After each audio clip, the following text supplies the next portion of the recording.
Bryce and Jerry prepped me for this evening yesterday, and they said that nerves are your body's way of expressing excitement. So, safe to say I'm over the moon to be speaking to you all. My name is Molly Hannah, and tonight I would like to tell you all a story. Our story follows a quirky 18-year-old girl at the culmination of her childhood calamities. How her choice to quell the negativity taking root in her family ties would bring her to Burwell Coffee Oasis, a strange building offering refuge on a nicely based basis to youth gone astray, where she would come to realize the tragedies of youth are shared experiences, marked by deep scars on all our hearts, realize the wrongs done by her and the wrongs did to her, and how to grow from there. I'll jump right in. The shift in orbit occurs on a spring evening after a particularly brutal match with her mom. You should know, at this point, our main character had become keen on alcohol and heavy smoking to cope with the estranged feelings developed inside her, a learned behavior that felt almost like being in possession of an heirloom whenever she partook. She left with a backpack full of clothes and the keys to her car, degraded, defeated, and hopeless. We were all tired. Her family, all the memories she cherished at her core, were broken, and now she too. It was a blessing to have her mini pocket computer that night. A frantic Google search pulled up the Coffee Oasis 24/7 crisis line to the top of the list. She spoke with Mackenzie, who promised to hold the door past closed so she would be safe that night. Unbeknownst to the girl at the time she texted in, Kenzie would be there for her in her bleakest moments, countlessly, with unrelenting patience and a personal understanding to be shared.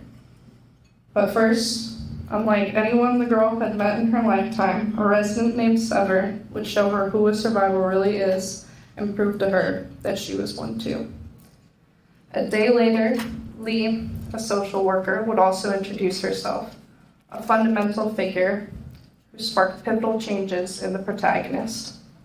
Someone familiar with the nuances of life on the nickel, passing on the fundamentals of success for life on the streets, as well as advice on vaulting the steeples that are public assistance.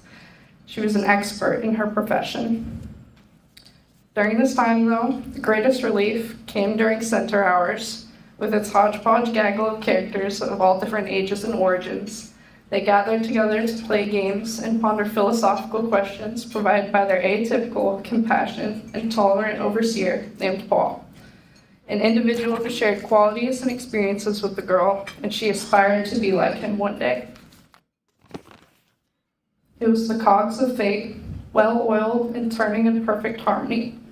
All those people she met and many others gleaned wisdom and information upon her.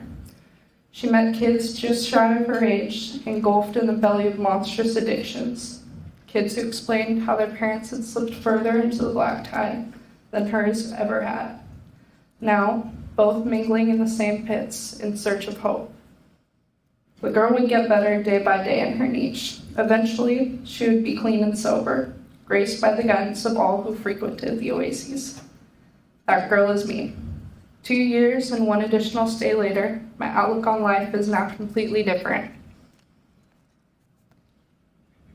I know a whole organization of people who would go to bat for me at the drop of a dime now. I'm back at school, and I'm dreaming again. Thank you to Denise, Carla, Allie, Cody, Nancy, Josh, and Jimmy. You all changed my world. Have an amazing rest of the evening, everyone. Thank you so much for listening.